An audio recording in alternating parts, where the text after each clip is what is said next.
우리 다 함께 마음을 모두어서 묵상 기도드림으로 수요 성서 연구 시작하도록 하겠습니다.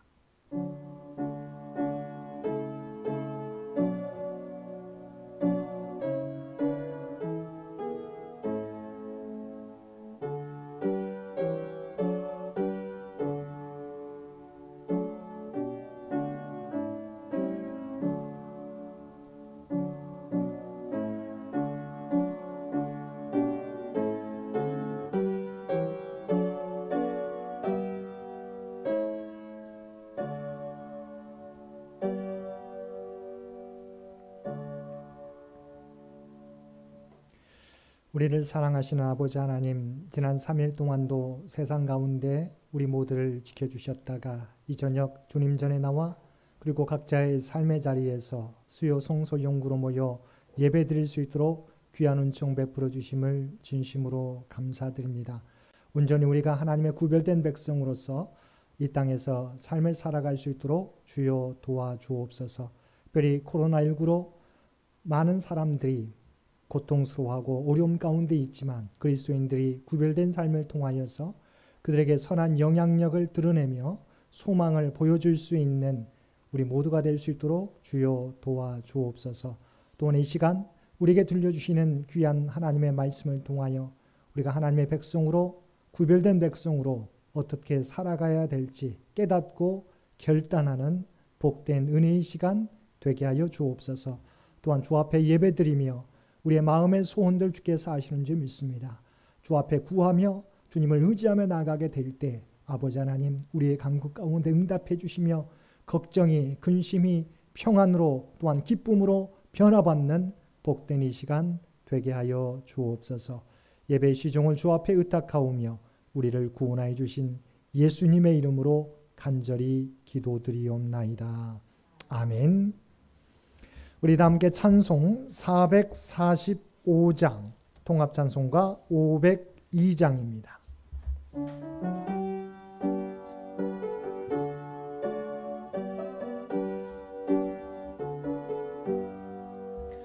대산을 넘어 험곡에 가도 빛 가운데로 걸어가면 주께서 항상 지키시기로 약속한 말씀 변치 않네.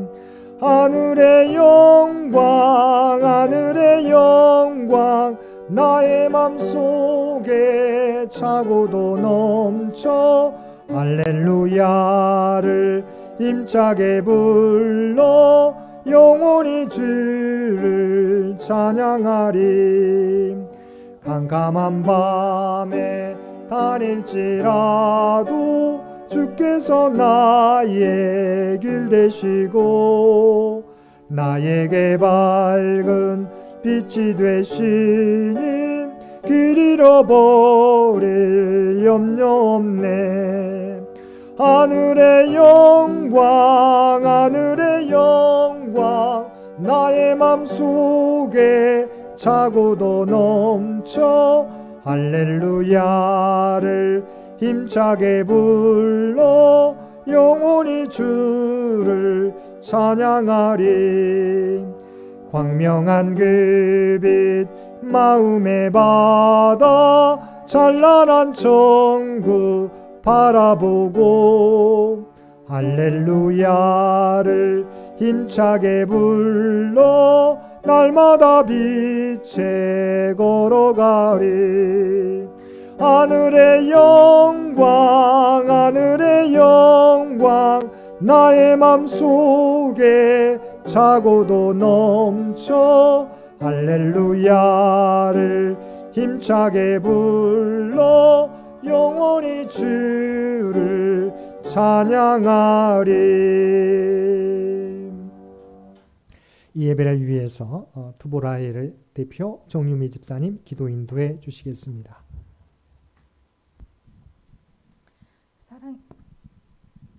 사랑의 하나님, 코로나19로 여전히 어려운 가운데 이 시간을 지켜 예배드릴 수 있게 하여 주심에 감사 찬양 드립니다. 이제 따뜻한 봄이 다 지나가고 더워지는 여름이 되고 있습니다. 아침 저녁으로는 쌀쌀한 날씨 가운데 창현의 식구들의 건강을 지켜주시고 코로나 백신을 맞아가는 가운데 계획 있으신 식구들 있으면 무탈하게 잘 맞을 수 있게 그 손길들에 함께하여 주시옵소서. 우리의 귀와 마음을 열어 주님만을 바라보게 하여 주시옵소서. 저희가 간구하고 기도하는 모든 것들이 저희의 뜻이 아닌 온전히 주님의 뜻과 계획 안에서 이루어질 수 있도록 도와주시옵소서. 아멘. 한시적이고 제한적인 세상 속에서 지치고 상한 심령을 주님의 손으로 어루만져 주시옵소서. 이 시간 고통당하고 괴로움 속에 있는 모든 심령에게 하늘의 위로를 덧붙여 주시어 이와 같이 어려운 때일수록 살아계신 하나님의 도우심을 구하면서 오직 믿음 안에서 승리하게 하시고 주님의 크고 놀라우신 능력만을 의지하는 창현의 식구들이 되게 하옵소서. 수요 예배를 위해 수고하신 손길들 위해 축복을 더해 주시고 건강 지켜 주시옵소서. 또한 이 시간 말씀을 전하실 목사님에게 영감을 더해 주시고 목사님을 통해 듣는 주님의 말씀이 저희 안에 심어져 30배, 60배, 100배의 결실을 맺게 하여 주시옵소서. 코로나19가 속히 이 땅에서 물러날 수 있도록 역사해 주시길 바라오며 예수님의 이름으로 기도드립니다. 아멘.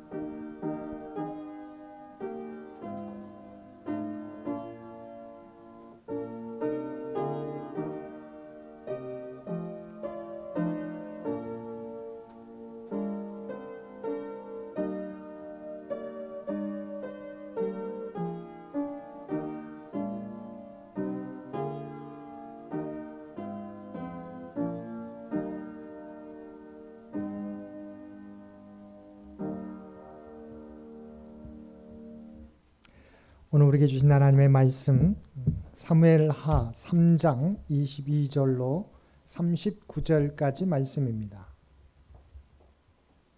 사무엘하 3장 22절로 39절까지 말씀.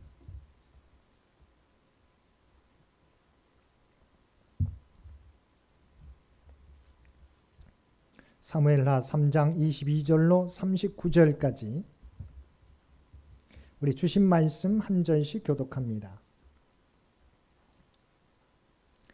다윗의 신복들과 요압이 적군을 치고 크게 노력한 물건을 가지고 돌아오니 아브넬은 이미 보냄을 받아 평안히 갔고 다윗과 함께 헤브론에 있지 아니한 때라.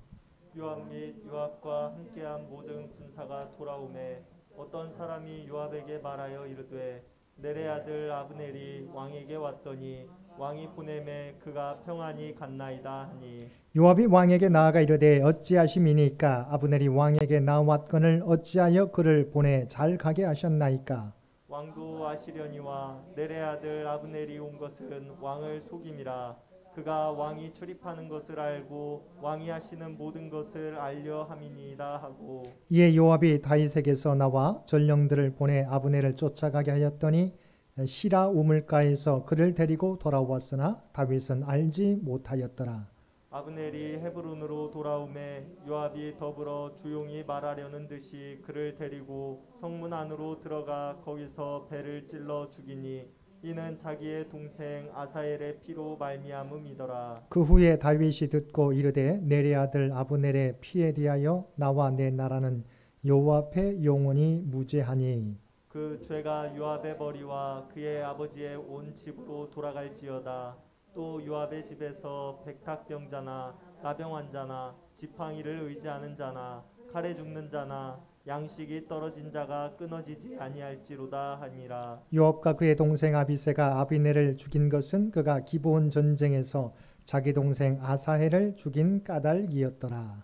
다윗이 요압과 및 자기와 함께 있는 모든 백성에게 이르되 너희는 옷을 찢고 굵은 배를 띠고 아브넬 앞에서 애도하라 하니라. 다윗 왕이 상여를 따라가 아브넬을 헤브론에 장사하고 아브넬의 무덤에서 왕의 소리를 높여 울고 백성도 다 우니라. 왕이 아브넬을 위하여 애가를 지어 이르되 아브넬의 죽음이 어찌하여 미련한 자의 죽음 같은고. 내 손이 결박되지 아니하였고 내 발이 착고에 채이지 아니하였거늘 불의한 자식의 앞에 엎드러진 같이 내가 엎드러졌도다 하매 온 백성이 다시 그를 슬퍼하며 우니라. 석양에 뭇 백성이 나와 다윗에게 음식을 권하니 다윗이 맹세하여 이르되 만일 내가 해가 지기 전에 떡이나 다른 모든 것을 맛보면 하나님이 내게 벌 위에 벌을 내리심이 마땅하니라 하매 온 백성이 보고 기뻐하며 왕이 무슨 일을 하든지 무리가 다 기뻐하므로 이날에야 온 백성과 온 이스라엘이 넬의 아들 아브넬을 죽인 것이 왕이 한 것이 아닌 줄을 아니라. 왕이 그의 신복에게 이르되 오늘 이스라엘의 지도자여 큰 인물이 죽은 것을 알지 못하느냐. 내가 기름 부음을 받은 왕이 되었으나 오늘 약하여서 수르야의 아들인 이 사람들을 제어하기가 너무 어려우니 여호와는 악행한 자에게 그 악한 대로 갚으실지로다 하니라. 아멘. 오늘도 하루 일과를 마치고 주님 전에 나와 또한 각자의 삶의 자리에서 수요 성소 영구로 모여 예배드리는 우리 모든 성도님들 가운데 하나님의 특별하신 은총이 충만하시기를 주님의 이름으로 간절히 축원드립니다. 오늘도 우리 두보라회를 대표해서 우리 정유미 지사님 기도해 주셔서 감사를 드립니다. 오늘 말씀은 다윗과 이스라엘을 상징하는 군대 장관 아브넬이 함께 협상하는 내용 가운데 있었던 사건을 다루고 있습니다. 우리가 잘 알고 있던 것처럼 아브넬은 이스보셋이라고 하는 사울의 아들을 섬기는 군대 장관이었습니다. 그런데 이 이스보셋이 선왕의 첩을 정을 통한 이 아브넬을 책망하게 되자 이 아브넬이 마음을 돌이켜서 이 이스라엘을 다윗에게 바치겠다고 다윗과 협상을 하러 왔다고 하는 것이지요. 다윗으로서는 비록 우리가 서로 이스라엘 내에서 내분이 일어난 거죠. 다윗과 또는 다른 지파를 대표하는 이스보셋 사이에 전쟁이 있었지만 이것을 어떻게 하면 전쟁 없이 평화롭게 통합할까, 통일을 이룰까라고 하는 관점에서 군대 장관이었던 아브넬이 협상하러 오게 되니까 비록 그를 인정하지 않지만 이 이스라엘을 하나로 통합시키기 위해서 그와 협상하게 되었다고 하는 것이지요. 22절과 23절 말씀 보겠습니다. 22절과 23절 다윗의 신복들과 요압이 적군을 치고 크게 노략한 물건을 가지고 돌아오니 아브넬은 이미 보냄을 받아 평안히 갔고 다윗과 함께 헤브론에 있지 아니한 때라. 요압 및 요압과 함께한 모든 군사가 돌아오매 어떤 사람이 요압에게 말하 이르되 넬의 아들 아브넬이 왕에게 왔더니 왕이 보내매 그가 평안히 갔나이다 하니. 이미 이스보셋의 군대 장관이었던 아브넬이 다윗과 협상을 하고 돌아갔습니다. 우리가 주석가들은 이야기합니다. 요압이 전쟁에 나갔을 때 그것을 피해서 따로 협상을 했을 것이라고. 왜냐하면 아브넬을 싫어하기 때문에 요압이 없는 상황 가운데서 다윗과 아브넬이 협상을 했을 것이라고 이야기합니다. 어찌됐건 다윗과 아브넬의 협상은 잘 이루어졌습니다. 협상을 마치고 아브넬은 다시 자기가 거처하는 곳으로 돌아가고 이 협상이 끝난 다음에 요압 장군이 전쟁에서 마치고 돌아왔다가 아브넬이 협상하러 왔다가 협상을 잘 마치고 돌아갔다는 사실을 알게 됩니다.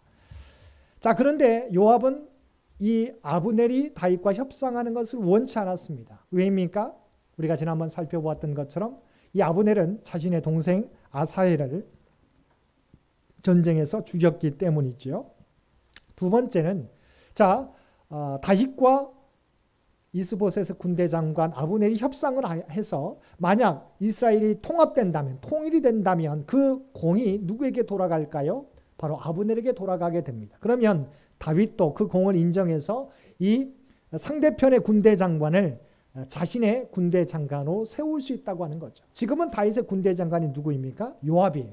자신인데 만약 이 공으로 인해서 아브넬이 자기보다 위에 군대 장관으로 서게 되면 자기의 원수, 자기의 동생을 죽인 원수가 군대 장관까지 되니까 원치 않았다고 하는 것입니다. 그래서 협상을 잘 마치고 아브넬은 돌아갔습니다. 그래서 이 요압이 다윗에게 항의하게 된다는 것이죠. 이 사람은 당신과 협상하기 위한 것이 아닙니다. 속이기, 협상의 목적이지만 속이기 위해서 왔고 왕의 어떠한 일거수일투족을 정탐하러 왔다라고 이야기하게 됩니다. 자, 24절과 25절 말씀 보겠습니다. 24절과 25절 말씀. 요압이 왕에게 나아가 이르되 어찌하심이니까 아브넬이 왕에게 나왔거늘 어찌하여 그를 보내 잘 가게 하셨나이까. 왕도 아시려니와 넬의 아들 아브넬이 온 것은 왕을 속임이라. 그가 왕이 출입하는 것을 알고 왕이 하시는 모든 것을 알려 함이니이다 하고, 방금 살펴보았던 것처럼 요압은 아브넬이 협상으로 온 것을 원치 않았어요. 그래서 이것은 협상으로 온 것이 아니라 왕을 속이기 위해 왔습니다. 왕의 동태를 살피기 위해서 왔습니다라고 이야기합니다. 그래서 왜 그냥 돌려 잘 보냈습니까? 라고 항의했다고 하는 거지요. 사실은 다윗도 아브넬이 정직한 사람이 아니라는 것은 알고 있었어요. 이미 하나님께서 다윗을 왕으로 세웠지만 사울과 요나단이 다 죽게 되었을 때, 그러면 하나님께서 기름 부어주신 다윗이 왕이 되어야 되는데, 이 아브넬은 사울의 아들이었던 이스보셋을 왕으로 세우고 자신이 그 이스보셋에 계속해서 군대 장관 역할을 감당했다고 하는 것이죠. 자, 거기까지를 인정할 수 있어요. 왜냐하면 사울의 군대 장관이어서 그가 사울 왕도 죽게 되고 요나단도 죽게 되니까 다른 형제였던 이스보셋을 왕으로 세우고 자신이 군대 장관 하는 것은 이해할 수 있어요. 그런데 중요한 것은 이 이스보셋이 왕의 선친의 선왕의 첩을 정을 통한 이 아브넬을 책망하니까 이 마음이 변해가지고 군대 장관이었는데 왕이 책망했다고 해서 그 나라를 다윗에게 바치겠다고 오는 이 모습, 진정한 충성의 모습이 아니라고 하는 거죠. 또한 우리가 오늘 말씀에서도 살펴보겠지만 38절 말씀을 보게 되면 이 아브넬이 장사 지내게 될 때 이 아브넬을 평가하는 다윗의 고백이 있습니다. 다윗이 38절 말씀에서 뭐라고 이야기하고 있습니까? 오늘 이스라엘의 지도자요 큰 인물이 죽은 것을 알지 못하느냐. 자, 아브넬에 대해서 다윗이 상을 치르면서 뭐라고 이야기합니까? 이스라엘의 지도자요 큰 인물이라고 이야기합니다. 왜냐하면 군대 장관이었고 어찌됐건 이 다윗과 이스보셋 사이에 또한 전체 이스라엘 사이에 분쟁이 내분이 일어나 어쨌든 우리가 여전히 통일되지 않고 민족 간에 싸우고 있었기 때문에 이것을 통합한다고 하는 그 역할을 감당하려고 했었기 때문에 큰 지도자라고 평가했다고 하는 것이죠. 이스라엘의 지도자요 큰 인물이다. 그런데 다윗도 뭐라고 말하지 않았습니까? 큰 지도자요, 그러니까 지도자요 큰 인물이라고 이야기했었지만 그가 거룩한 자요, 그가 선한 자라고는 말하지 않았어요. 무슨 말인지 이해하시겠습니까? 자, 다윗도 사실은 아브넬이 정직한 자라고 하는 생각하지 않았어요. 군대 장관으로서 그래도 전쟁 없이 통합하려고 하는 마음은 있지만 그러나 그가 자신의 지위를 지키고자 하는 마음에서 행하고 있다는 것을 알고 있어요. 그 의도가 정말 나라를 위한 것이 아니라 자신의 지위를 지키고자 하는 의도에서 자신과 우리가 지금 협상하려고 한다는 것도 알고 있어요. 그럼에도 불구하고 다윗은 전쟁 없이 이 같은 민족끼리 같은 지파끼리 12지파 야곱의 형제끼리 서로 싸우는 것이 원치 않았어요. 그래서 어떻게 하면 전쟁 없이 이것을 함께 통합시킬까, 그런 역할, 그런 관점에서 아브넬의 역할을 인정해 준 거죠. 비록 요압이 정말 이 사람은 속이기 위해서 왔다, 또한 정말 왕의 동태를 살피고자 왔다라고 우리가 더 낮춰서 이야기하게 되지만 다윗도 아브넬의 모습을 알고 있어요. 그럼에도 불구하고 이 전체 이스라엘을 통합하는데 중요한 역할을 할 수 있다고 생각해서 협상에 임하게 되었다고 하는 것이죠. 그렇기 때문에 다윗 왕은 요압의 입장 항의에 대해서 받아들이지 않습니다.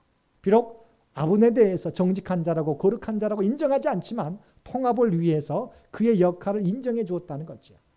자, 왕의 의도를 파악하게 된 요압은 어떻게 합니까? 그러면 왕의 의도가 분명하다고 하는 거죠. 그러면 어떻게 해야 돼요? 그것을 받아들여야 되는데 자기 동생의 원수라고 생각한 아브넬이 그냥 평안히 돌아가는 것을 원하지 않았어요. 또한 그가 여기서 공을 세우게 되면 자기보다도 위에 설 수 있다고 하는 위기감에서 전령을 보내게 됩니다. 왕이 당신을 다시 보고자 합니다라고 하니까 잠시 협상을 마치고 돌아가다가 아브넬이 오늘 본문 말씀에 보게 되면 어디에서 보게 됩니까? 시라 우물가에 가다가 도착했다가 그 전령을 통해서 돌아오게 됩니다. 왕이 더 할 말이 있다고 하니까 당연히 돌아오게 되겠죠. 그런데 이것은 왕이 요청한 것이 아니라 이 아브넬을 죽이고자 하는 요압의 계략이었다고 하는 것입니다. 그 말씀도 함께 보겠습니다. 26절과 27절 말씀 보겠습니다. 이에 요압이 다윗에게서 나와 전령들을 보내 아브넬을 쫓아가게 하였더니 시라 우물가에서 그를 데리고 돌아왔으나 다윗은 알지 못하였더라. 아브넬이 헤브론으로 돌아오매 요압이 더불어 조용히 말하려는 듯이 그를 데리고 성문 안으로 들어가 거기서 배를 찔러 죽이니 이는 자기의 동생 아사헬의 피로 말미암음이더라. 그러니까 여기서 다윗 왕도 알지 못하고 자기의 부하죠. 전령을 통해서 왕이 당신과 더 이야기할 것이 있습니다. 그래서 다시 돌아오십시오 해서 헤브론으로 돌아오게 되었다고 하는 거죠. 그래서 성문 안으로 들어가면서 조용히 이야기하는 척 하다가 성문 안에서 그를 칼로 찔러 죽이게 되었다. 사실은 자기의 동생 아사엘과는 어떻게 자기의 동생이 죽게 되었으면 전쟁터에서 죽은 거예요. 비록 이 아브넬도 요압의 동생이기 때문에 피하고자 했어요. 내가 어떻게 네 형 요압을 보겠느냐. 그래서 쫓아오는 아사엘에게 더 이상 쫓아오지 말아라. 근데 아사엘이 자기가 발이 빠르다고 하는 자기의 장점을 내세워서 자기가 공을 세우고자 아브넬을 쫓아가다가 뒤로 찌르는 창에 의해서 죽임을 당했어요. 어떻게 보면 전쟁터에서 죽은 거예요. 그것도 그 대결을 피했음에도 불구하고 아사엘이 계속해서 대결을 요청하게 되자 이 아브넬이 죽이게 된 거죠. 그러니까 전쟁터에서 죽인 거예요. 그런데 지금 그 복수를 위해서 어떻게 하고 있어요? 협상가로 왔는데 상대편의 군대 장관이에요. 그런데 그 사람을 거짓 계략을 꾸며서 불러다가 또 성문 안에서 죽였다는 거죠. 당시에 성문 안이라고 하는 성문 앞은요, 공적인 재판자리예요. 공적으로 재판자리인데 성문 안으로 불러다가 칼로 찔러 죽였다.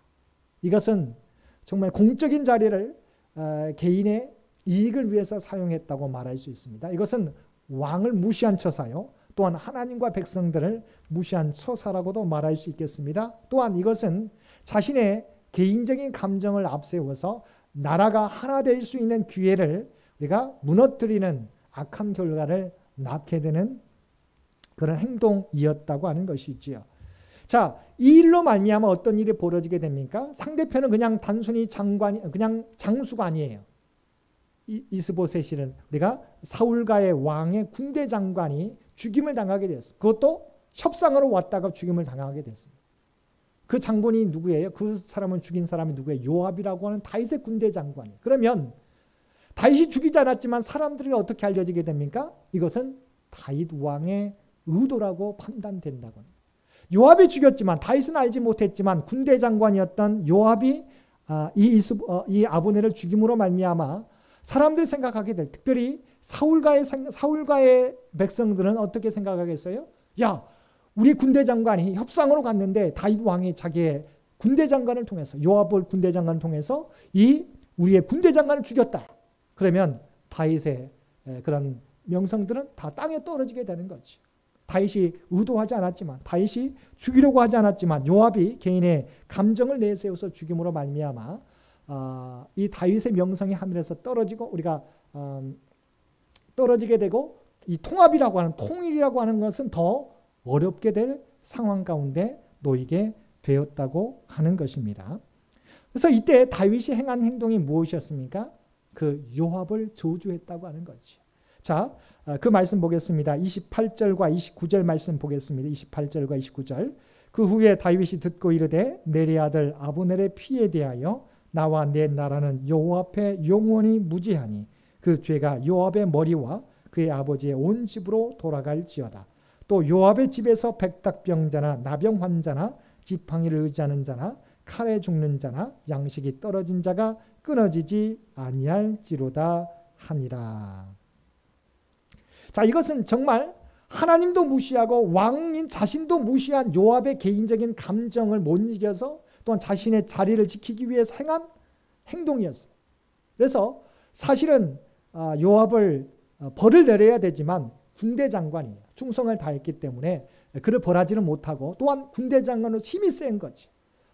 자신이 왕이지만 군대 장관, 군대의 힘을 가지고 있었던 요압도 다윗도 함부로 할 수 없었어요. 그래서 비록 다른 징계를 내리지 못하지만 그가 행동한 것에 대해서 잘못한 행동에 대해서는 저주를 해서 자자손손 이와 같이 백탁병자나 피가 멈추지 않는 나병 환자나 지팡이를 의지하거나 칼에 죽는 자나 양식이 떨어지는 자가 계속되는, 그러니까 자자손손 그 죄의 대가를 받게 해달라고 저주했다고 하는 것이지요. 이 저주를 통해서 사실은 이 아브넬의 죽음이 자신과 연관이 없음을 분명하게 드러냈다고 하는 것입니다. 그런데 이것만 가지고는 다윗의 이 오해가 풀리지 않습니다. 그래서 다윗은 아브넬의 장사를 주도하게 됩니다. 장례를 주도하게 됩니다. 그러면서 아브넬을 애도하게 됩니다. 자, 그 말씀도 보겠습니다. 31절과 우리 32절 말씀 먼저 보겠습니다. 31절과 32절. 다윗이 요압과 및 자기와 함께 있는 모든 백성에게 이르되 너희는 옷을 찢고 굵은 배를 띠고 아브넬 앞에서 애도하라 하니라. 다윗 왕이 상해를 따라가 아브넬을 헤브론에 장사하고 아브넬의 무덤에서 왕이 소리를 높여 울고 백성도 다 우니라. 자, 상대방의 군대 장관이에요. 근데 자신의 군대 장관이 개인적 감정에 의해서 가짜 전령을 보내서 죽였다고 하는 거죠. 이 일로 말미암아 더 다윗 왕가와 사울 왕가 자체에 더 백성들이 갈등이 더 심해질 수 있었지만 정말 이 아브넬의 죽음을 장례를 애도하면서 치르게 됐다고 하는 거예요. 그러면서 온 백성에게 아브넬을 위하여 애도하라고 명령을 내립니다. 그러면 이 백성 가운데는 누가 있어요? 아브넬을 죽였던 군대 장관 요압도 있어요. 그러니까 사실은 백성에게 애도하라고 했었지만 요압조차도 네가 행한 행동이 잘못된 것임을 정말 애도하라고 정말 이 죽음에 대해서 아파하라고 이야기하고 있는 것이죠. 그래서 또한 다윗은 왕이지만 상대방의 군대 장관의 죽음에 대해서 상주처럼 그 장례를 치르고 있고 슬퍼하고 있다고 하는 거죠. 그래서 아브넬을 왕이 상여를 따라가고 있어요. 또한 헤브론에 장사하고 아브넬의 무덤에서 왕이 소리를 높여 울었다. 그러니까 어떻게 보면 그 장례의 상주처럼 다윗이 정말 예를 갖춰서 또한 슬퍼하면서 애도하면서 장례를 치루어 주었다고 하는 거죠. 뿐만 아니라 상주처럼 이런 장례를 애도하면서 치렀을 뿐만 아니라 이 아브넬을 위해서 애가를 불렀어요. 애가를 지어서 불렀다. 우리가 뭐 여러 가지 예레미야 애가도 있지만 우리가 정말 그 슬픔을 표현하는 것을 왕이 이 아브넬을 위해서 애가를 지었다. 33절과 34절 말씀입니다. 왕이 아브넬을 위하여 애가를 지어 이르되 아브넬의 죽음이 어찌하여 미련한 자의 죽음 같은고 내 손이 결박되지 아니하였고 내 발이 착고에 채이지 아니하였거늘 불의한 자식의 앞에 엎드러진 같이 내가 엎드러졌도다 하매 온 백성이 다시 그를 슬퍼하여 우니라. 이 아브넬의 죽음이 어떤 죽음이었는지를 이야기합니다. 여기서 보게 되면 내 손이 결박되지 아니하였고 내 발이 착고에 채이지 아니했다. 그러니까 죄인으로서 죽임을 당한 게 아니라고 하는 거죠. 협상가로서 정말 하나 되기 위해 통합시키기 위한 그런 전령자로서 오게 되었고 그래서 죄가 있어서 손이 결박되어서 내 발이 착고에 채이지 아니했다. 그러니까 우리가 포로가 되어서 잡혀서 다윗이 죽인 게 아니라고 하는 거죠. 자유자였지만 그러면서 나오는 것이 불의한 자식의 앞에 엎드러진 같이 내가 엎드러졌다. 불의한 자의 손에 의해서 죽임을 당했다라고. 그러니까 불의한 죽임이라고 하는 부분을 강조하면서 이 애가를 지었다는 거죠. 불의한 자식의 앞에 엎드러진 같이 내가 엎드러졌도다. 그러니까 다윗이 정말 이 애도하면서 아브넬을 애도하면서 이 인생, 아브넬의 인생, 아브넬의 죽음에 대해서 정말 불의한 자 앞에서 죽임을 당한 죽음이다라고 애가를 부르게 되니까 모든 백성들이 함께 슬퍼하게 됩니다. 그런데 또한 다윗이 이 장례를 정말 슬퍼한다고 하는 부분들이 드러나는 장면이 그 다음 절에 나오게 됩니다.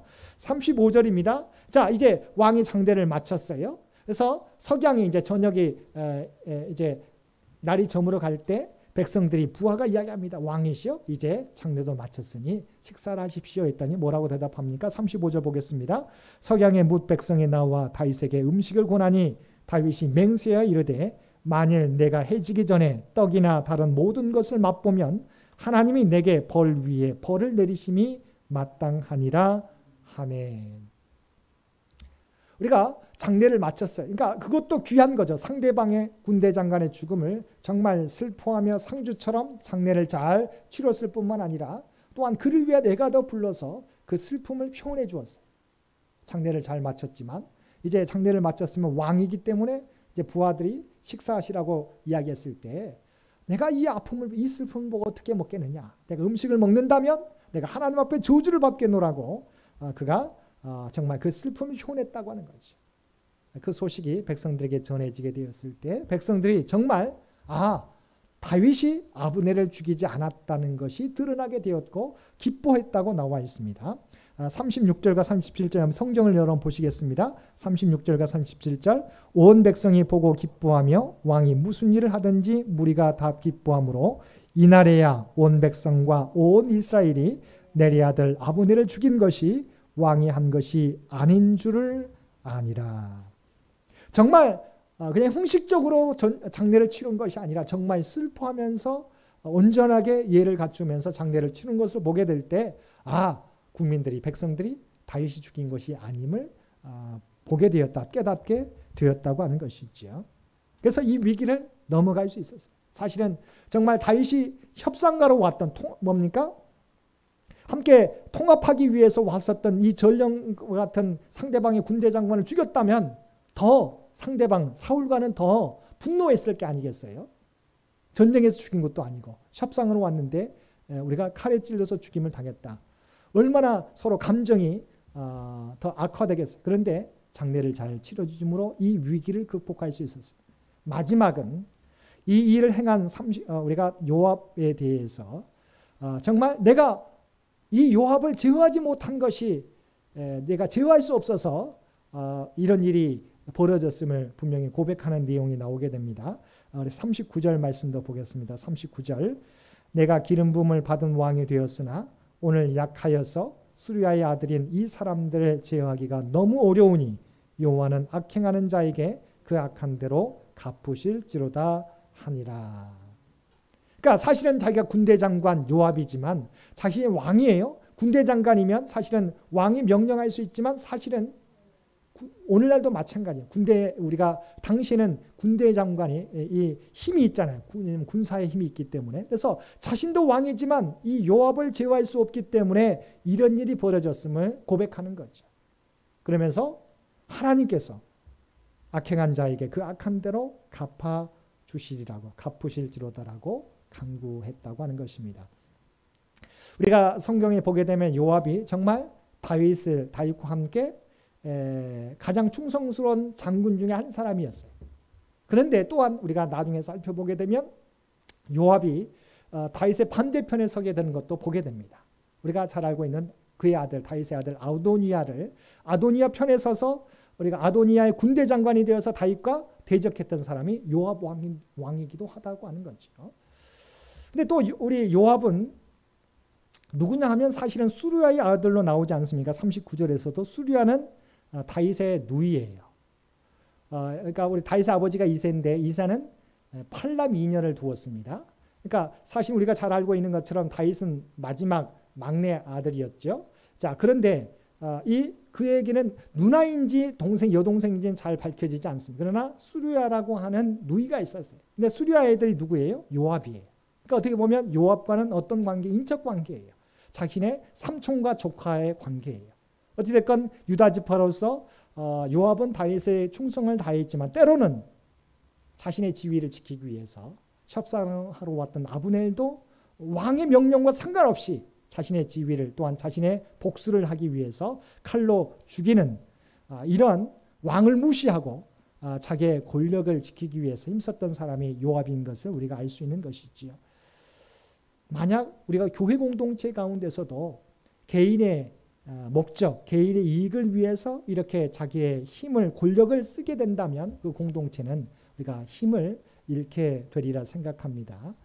우리 요압의 모습을 보면서 그가 다윗 왕가를 지키는데 큰 역할도 감당했지만 도리어 때로는 자기의 지위, 개인적인 감정을 또한 절제하지 못하고 씀으로 인해서 다윗의 왕가가 더 사실은 위험에 빠질 수 있는 상황 가운데 있었음을 성경을 통해서 보게 되는 것이지요. 그래서 성령의 열매 가운데서도 절제라고 하는 것이 얼마나 중요한 것인지 우리에게 말씀해 주고 있습니다. 충성도 중요합니다. 충성도 우리가 성령의 9가지 열매 중에 하나이지만 충성도 있지만 절제도 그러니까 충성도 절제하지 못했을 때, 충성도 하지만 자신의 이익을 위해서 절제하지 못하면 그 충성이 우리가 무용지물이 될 수 있다는 사실을 기억하실 수 있게 되길 바랍니다. 오늘 말씀을 통해서 요압을 통해서 다윗 왕가의 위기가 닥쳤지만 다윗이 아브넬의 죽음을 정말 슬퍼하면서 위기를 극복할 수 있었음을 보게 됩니다. 오늘 말씀을 통해서 우리도 우리 하나님 앞에 충성을 다하게 될 때 그 충성을 내세움으로 인해서 절제하지 못하는 자가 아니라 정말 하나님 앞에서 우리가 절제해야 될 때 절제하셔서 하나님의 영광을 가리우지 않고 마지막까지 하나님께 영광을 돌려드릴 수 있는 저와 여러분 모두가 되실 수 있게 되기를 주님의 이름으로 간절히 축원드립니다. 함께 기도드리겠습니다.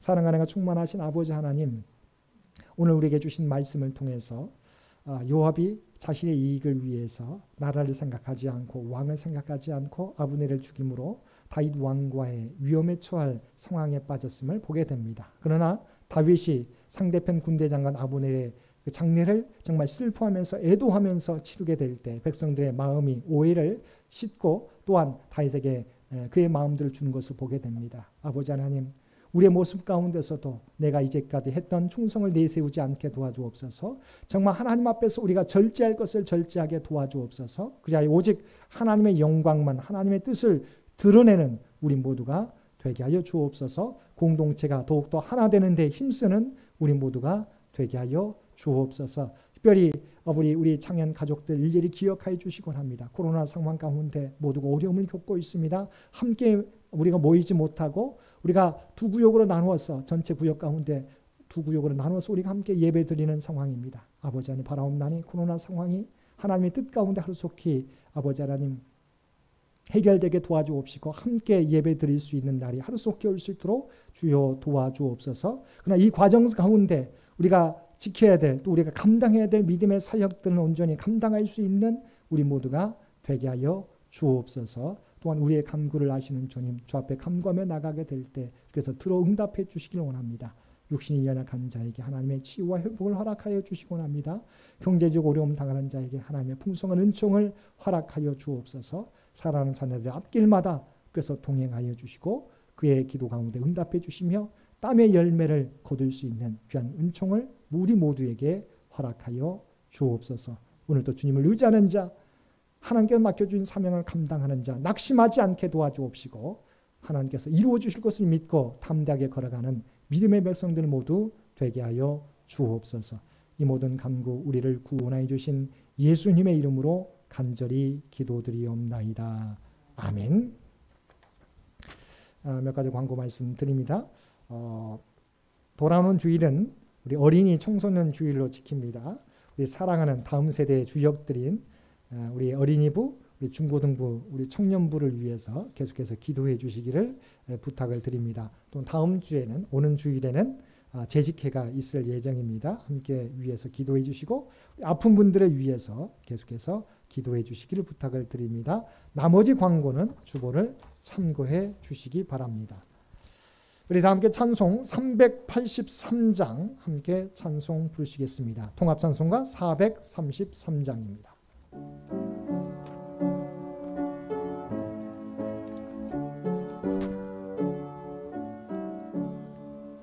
눈을 들어 산을 보니 도움 어디서 오나 전지 지은 주 하나님 나의 발이 실족 않게 주가 깨어 지키며 택한 백성 항상 지켜 길이 보호하시네.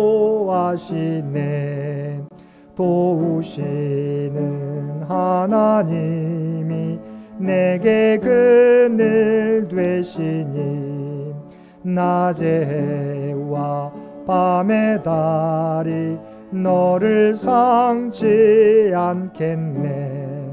내게 화를 주지 않고 오늘 보호하시며 너의 출입 지금부터 영영 인도하시네. 하시리.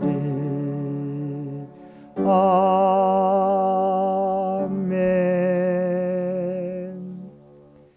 이제는 우리 주 예수 그리스도의 은혜와 아버지 하나님의 극진하신 사랑하심과 성령님의 우리와 늘 함께 하시며 동행하시며 인도하시는 놀라운 교통의 역사가 오늘 주신 말씀을 따라 내 생각과 내 계획대로 행동하는 것이 아니라 오직 하나님의 뜻이 무엇인지, 하나님 앞에 영광 돌리는 일이 무엇인지 그 일을 온전히 행하며 살겠노라고 결단하며 세상 가운데 나아가는 사랑하는 주의 백성들과 그의 가정과 산업의 터전 위에 오늘도 주님 전에 나와 예배드리는 주의 백성들, 또한 각자의 삶의 자리에서 예배드리는 모든 주의 백성들 머리 위에 이제로부터 영원토록 함께 해주시기를 우리 주 예수님의 이름으로 간절히 축원하옵나이다.